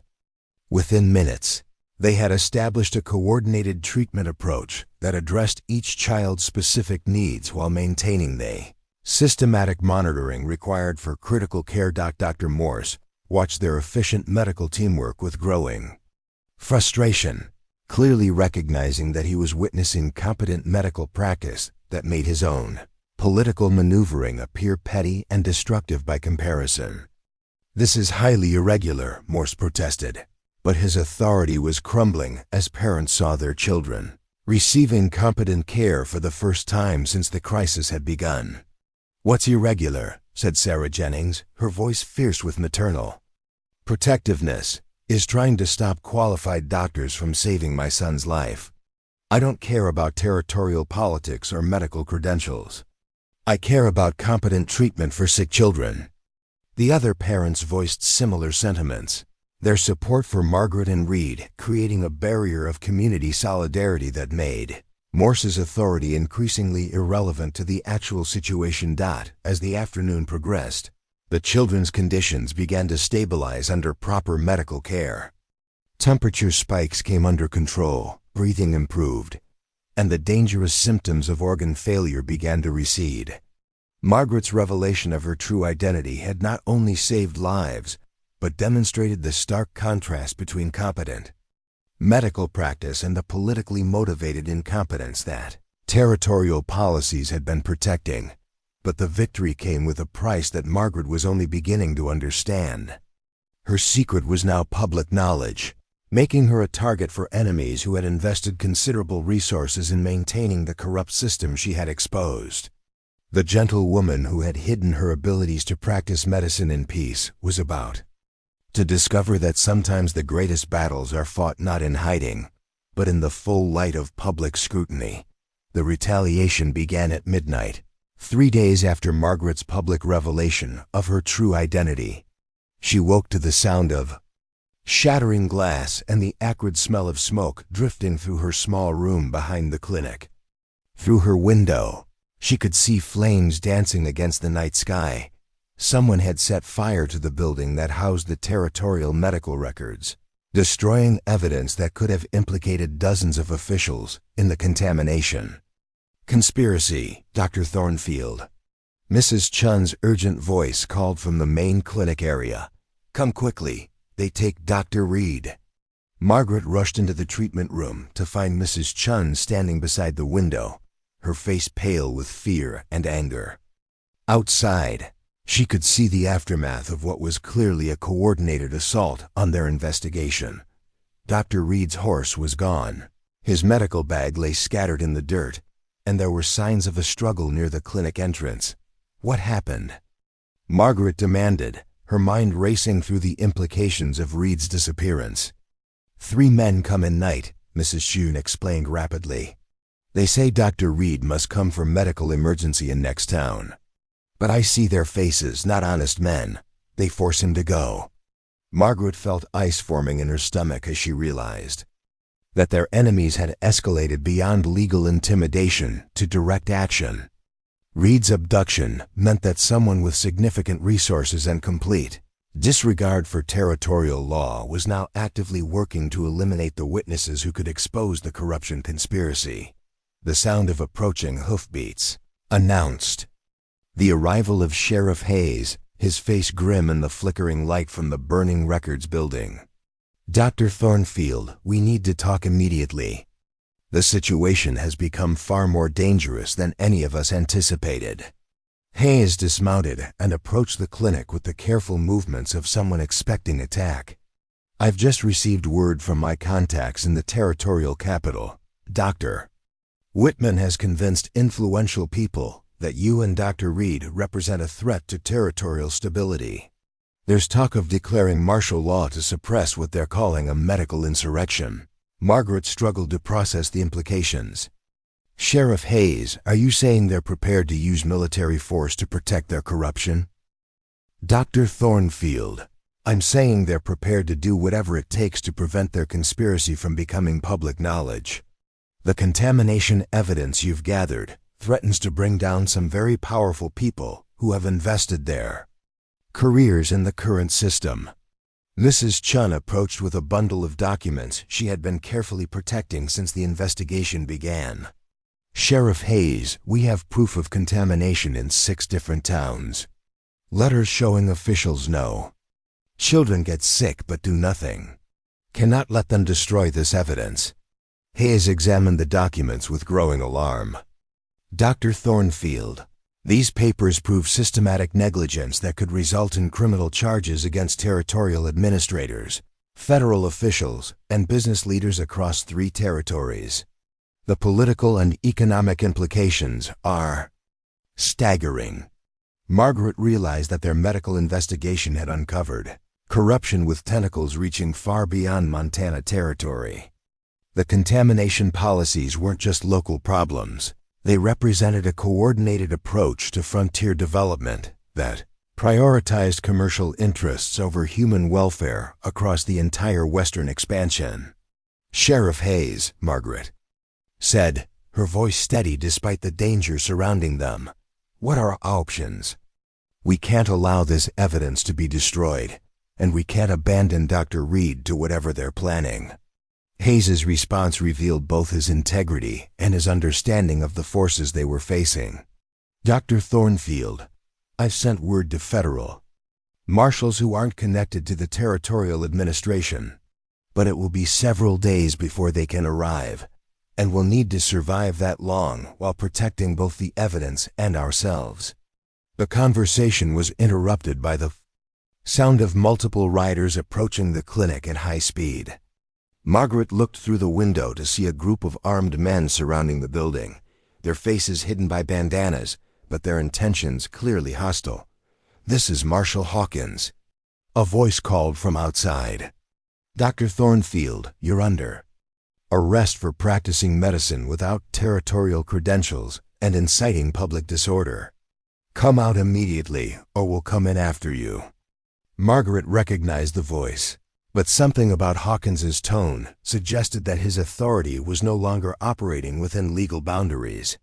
The marshal who had arrived with Dr. Morse as a federal representative was now leading what appeared to be a vigilante action designed to eliminate rather than arrest. "Sheriff Hayes," Margaret whispered, "I don't think Marshal Hawkins is here to make a legal arrest." Hayes nodded grimly, his hand moving to his sidearm. "Dr. Thornfield, I've dealt with Hawkins before. When he talks about inciting public disorder, he's usually preparing to create disorder himself." Mrs. Chun moved to a position where she could observe the men surrounding the clinic. 12 men with rifles, she reported quietly. They spread out like they planned to attack, not arrest. Margaret felt a surge of protective fury as she realized that their enemies were prepared to resort to violence against anyone who threatened their profitable conspiracy. The same callous disregard for human life that had led to deliberate contamination of water sources was now being directed against the people trying to save children's lives. "Dr. Thornfield," Hawkins called again, his voice carrying barely concealed menace. "You have 30 seconds to surrender, or we'll assume you're resisting federal authority." Margaret made a decision that would have seemed impossible just days earlier. The woman who had hidden her identity to avoid confrontation was about to take a stand that would put her directly in the path of deadly force. "Marshal Hawkins," she called back, her voice carrying clearly through the night air. "I am Dr. Margaret Thornfield, licensed physician and graduate of Johns Hopkins University Medical School. I will not surrender to unlawful arrest by corrupt officials who are trying to cover up their conspiracy to poison children." The response came in the form of gunfire that shattered the clinic windows and sent all 3 defenders diving for cover behind overturned tables and medical equipment. But Margaret noticed that the shots seemed designed more to intimidate than to kill, at least initially. "They want us alive," she whispered to Hayes and Mrs. Chen as bullets whistled overhead. "Dead witnesses can't be discredited, but live prisoners can be made to recant their testimony." Hayes nodded understanding. "Dr. Thornfield, they're probably planning to capture us and force us to sign statements saying we fabricated the evidence. Once they have written retractions, they can eliminate us and claim we died while trying to escape custody." Mrs. Chun crawled to where she could observe the attackers' positions. They moved closer. Soon they tried to come inside. Margaret's mind raced through their limited options. The clinic provided some cover, but it wasn't designed to withstand sustained assault. They had minimal weapons and ammunition, while facing a force of armed men who clearly had orders to capture them at any cost. "Sheriff Hayes," Margaret said quietly, "is there any way to get word to the honest federal marshals you contacted?" Hayes shook his head grimly. "Not unless we can hold out for at least 3 days. And I don't think we have the resources for a prolonged siege." The situation seemed hopeless until Mrs. Chun made an observation that would change everything. "Dr. Thornfield, I smell something strange, not just gunpowder and smoke." Margaret focused her attention on the odors drifting through the damaged clinic, and what she detected made her blood run cold. "Mrs. Chun, that's chloroform. They're trying to render us unconscious." The attackers had apparently decided that direct assault was too risky, so they were attempting to introduce anesthetic gas that would incapacitate the defenders without killing them. It was a sophisticated approach that suggested significant resources and planning behind the operation. "We need to get out of here immediately," Margaret said urgently. "Chloroform exposure in an enclosed space can be fatal, especially if they miscalculate the dosage." Hayes looked around the clinic desperately.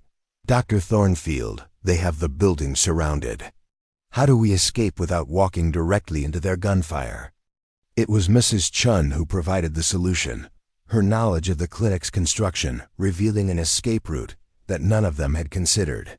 Behind clinic, there is root cellar for storing medicines. It connects to old mine shaft that goes under building next door. Margaret felt a surge of hope. "Mrs. Chun, can that tunnel get us past their perimeter?" "Yes, but very dangerous. Old mine shaft could collapse, and we leave all evidence behind if we run." Margaret looked at the documents that proved systematic. Contamination across multiple territories, evidence that could prevent future epidemics and bring justice for the children who had suffered. Abandoning that evidence would mean that their investigation had accomplished nothing, allowing the conspiracy to continue claiming young lives across the frontier. "We're not abandoning the evidence," Margaret decided. "Mrs. Chun, can you lead us through the tunnel while carrying the most crucial documents?" Mrs. Chun nodded with determination. "I carry evidence. You and Sheriff Hayes cover escape." What followed was one of the most harrowing experiences of Margaret's life. As chloroform gas began seeping into the clinic more heavily, the three allies gathered the most damning evidence and prepared to escape through a tunnel system that might collapse and bury them alive. But as they prepared to enter the root cellar, Margaret heard something that stopped her in her tracks, the sound of children crying in the distance. She realized with horror that their attackers had brought some of the recovered patients as leverage, planning to use the children's safety to force Margaret's surrender. "Sheriff Hayes," Margaret whispered urgently, "they have the children. We can't escape while they're threatening innocent lives." Hayes understood immediately. "Dr. Thornfield, if we surrender to save the children, we'll all be killed anyway once. They have what they want." Margaret felt the weight of an impossible choice pressing down on her. Escape meant abandoning children to potential harm by desperate criminals. Surrender meant certain death for herself, Hayes, and Mrs. Chun, along with the destruction of evidence that could prevent future tragedies. It was Mrs. Chun who provided the perspective that would guide their decision. "Dr. Thornfield, children. Only safe if we survive to protect them.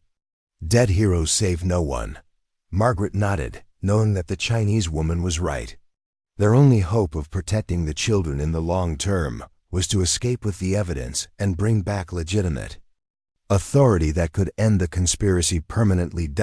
As they entered the treacherous tunnel system, Margaret realized that the gentle woman who had hidden her abilities to practice medicine in peace was gone forever.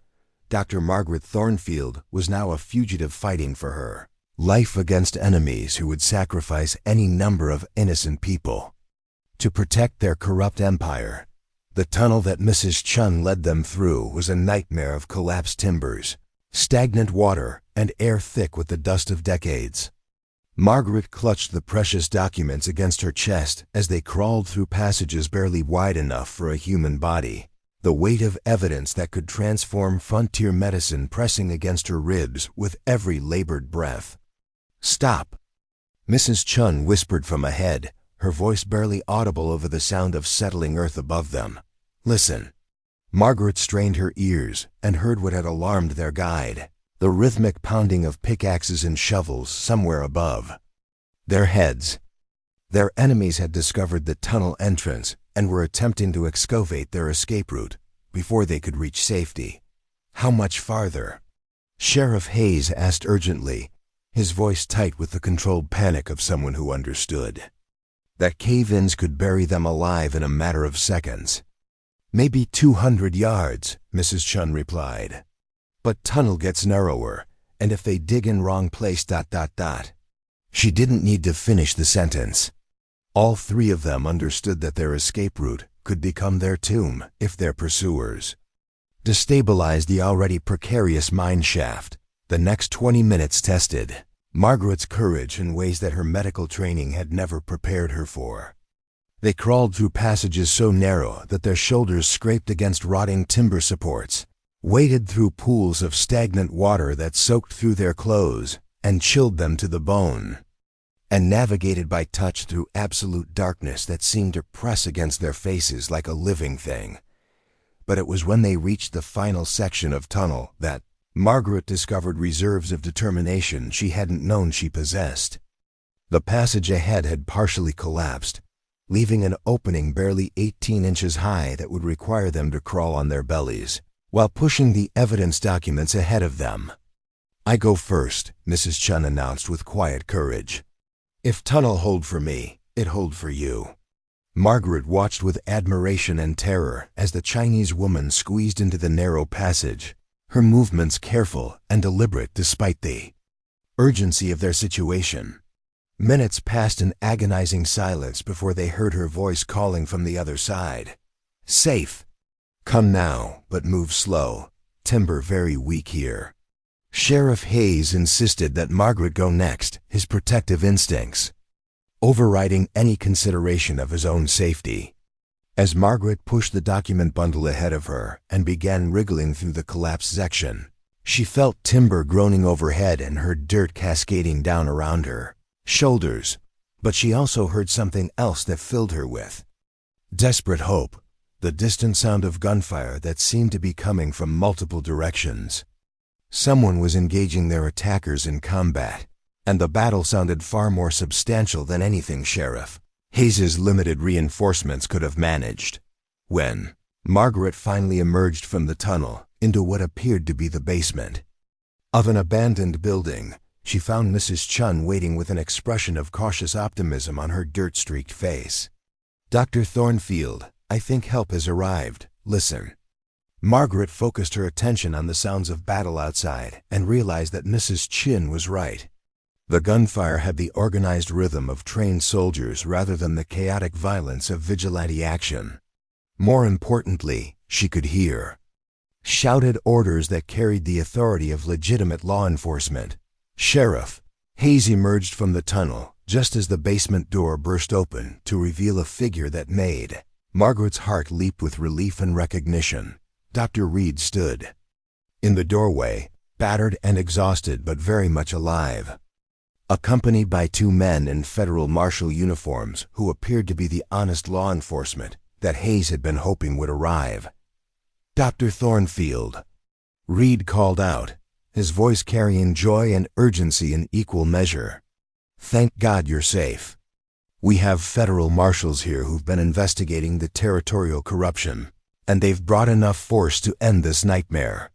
Margaret felt tears of relief streaming down her face as she realized that their desperate escape had succeeded and that legitimate authority had finally arrived to confront the conspiracy they had exposed. But she also understood that their ordeal was far from over. There would be trials, investigations, and political battles that could take years to resolve. "Dr. Reed," Margaret said as she handed over the precious documents they had risked their lives to preserve, "we have evidence of systematic contamination policies affecting at least 6 territories. This goes far beyond what any of us initially suspected." Federal Marshal James Crawford, a stern man in his 50s with the bearing of someone accustomed to dealing with high-level corruption, examined the documents with growing amazement. "Dr. Thornfield, what you've uncovered here represents one of the most significant public health scandals in American history. These policies have potentially affected thousands of frontier families." Marshal Crawford's partner, a younger man named Thomas Bennett, looked up from the evidence with obvious anger. "Marshal Crawford, these documents prove that territorial officials have been deliberately poisoning water sources used by children and families while protecting commercial interests. This isn't just corruption, it's systematic attempted murder." Mrs. Chun stepped forward with quiet dignity to address the federal marshals. "Honorable officers, We also have proof that Dr. Whitman and his associates know children die from contaminated water, but continue policies anyway. They sacrifice innocent lives for money. Marshall Crawford's expression grew grimmer as he processed the full implications of what they had discovered.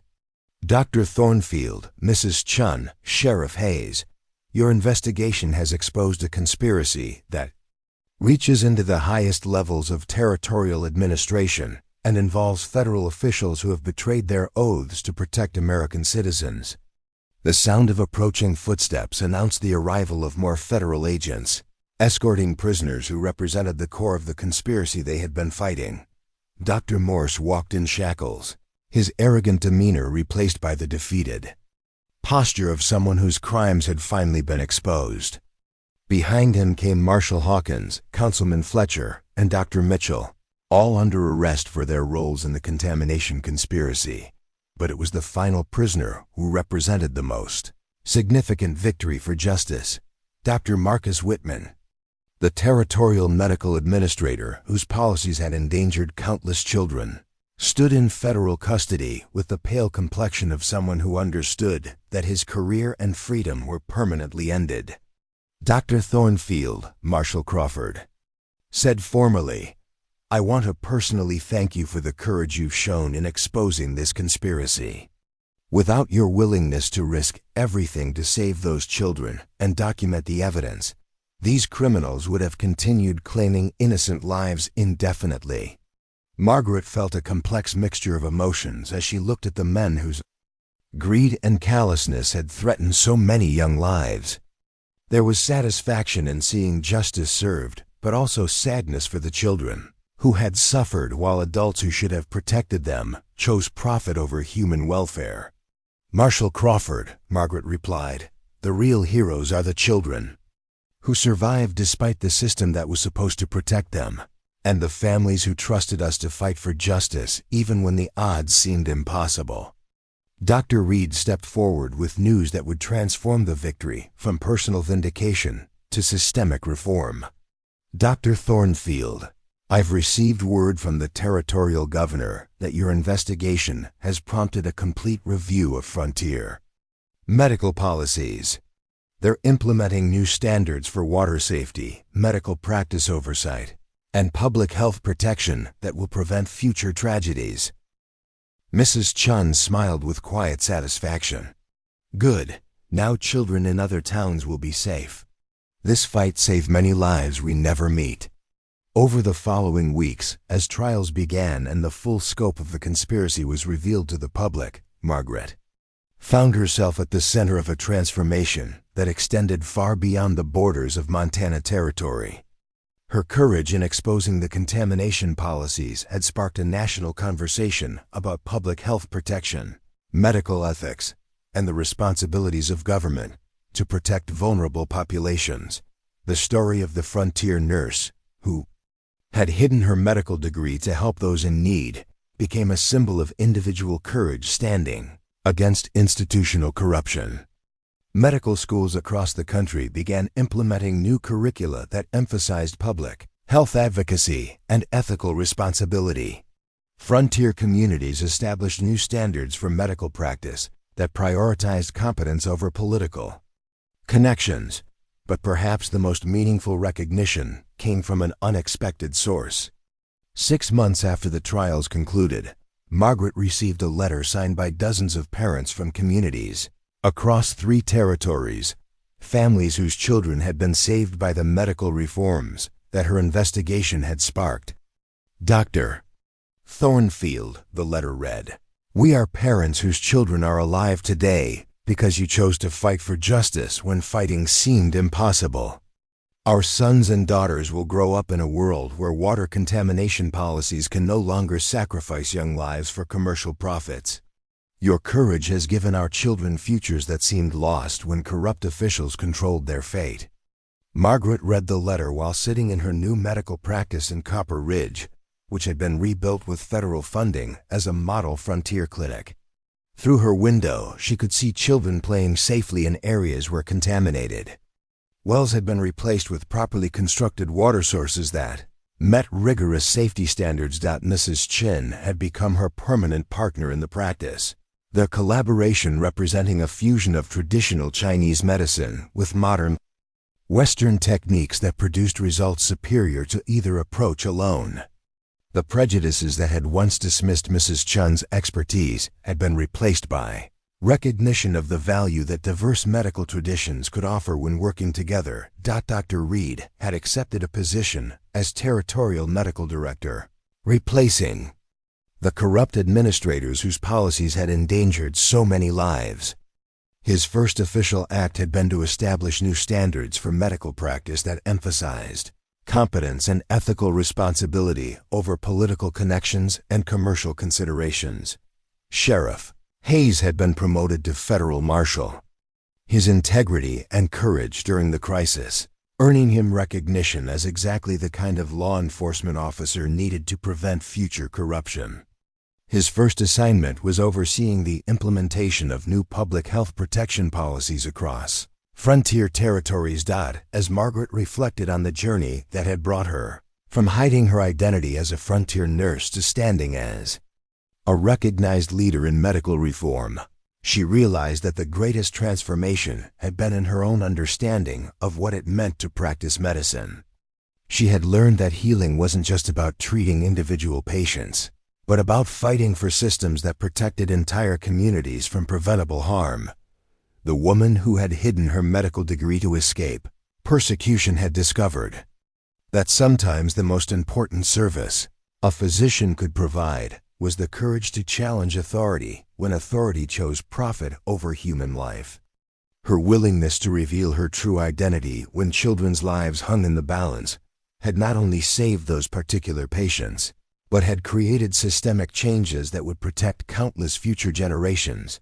Years later, when medical historians would study the frontier period, they would mark the Copper Ridge contamination investigation as a turning point in American public health policy. But for Margaret, the true measure of success wasn't in the policies that changed, or the criminals who were prosecuted. It was in the knowledge that children throughout the frontier territories could now drink clean water, receive competent medical care, and grow up in communities where their welfare was more important than the profits of adults who had forgotten that the most fundamental responsibility of any society is protecting those who cannot protect themselves. Gentle woman who had been sold as worthless because of her blindness years earlier in that shabby circus had proven that true worth isn't measured by conventional standards, but by the courage to use whatever gifts you possess in service of those who need them most. Margaret's story became a testament to the power of individual courage to transform entire systems, proving that sometimes one person's willingness to take a stand can create changes that echo through generations. In the end, Dr. Margaret Thornfield had discovered that the greatest healing comes not from hiding who you are, but from having the courage to use your abilities in service of justice, regardless of the personal cost. Her legacy lived on in every child who drank clean water, every patient who received competent care, and every community that valued human life over commercial profit. The frontier nurse who had hidden her medical degree had become a symbol of the transformative power of courage, compassion, and the unwavering belief that every life has infinite worth. Up next, you've got 2 more standout stories right on your screen. If this one hit the mark, you won't want to pass these up. Just click and check them out.